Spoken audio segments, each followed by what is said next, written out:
In the beginning, Anne Frank was born on June 13, 1929, with her sister Margot and her mother and father, Edith and Otto Frank.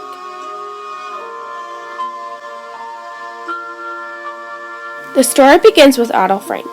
In March 1925, Edith and Otto met and fell in love and got engaged 1 month later. On May 12, 1925, Edith and Otto got married. As their story begins, they had a child, Margot, on February 16, 1926. 3 years later, Anne Frank was born. For 4 years, they lived in Frankfurt, Germany. On December 5, 1933, Otto and Edith Frank moved into an apartment in Amsterdam, Netherlands. Margot's 2 uncles brought her to Amsterdam.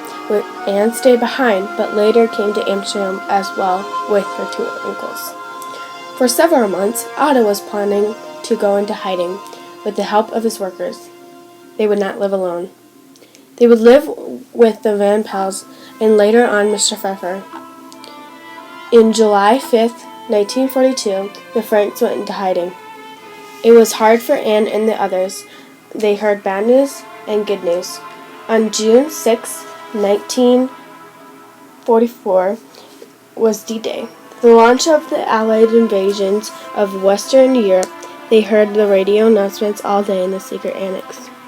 11,000 planes are landing troops and bombs behind enemy lines.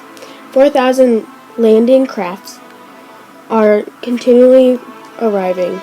English and American troops are already engaged in heavy combat. 2 months later, after hiding there for 2 years, they were found on August 4, 1944, and sent off to concentration camps, where Edith, Margot, and Anne Frank died, with the Van Pels and Mr. Pfeffer.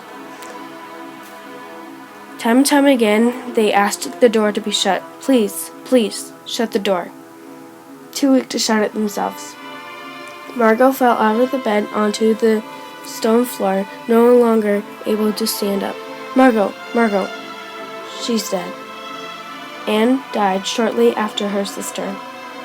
On April 15, just weeks after Anne's and Margot's tragic deaths, British soldiers liberated Bergen-Belsen, shocked by the corpses that lay everywhere.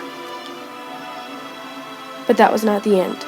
Otto Frank made Anne live forever.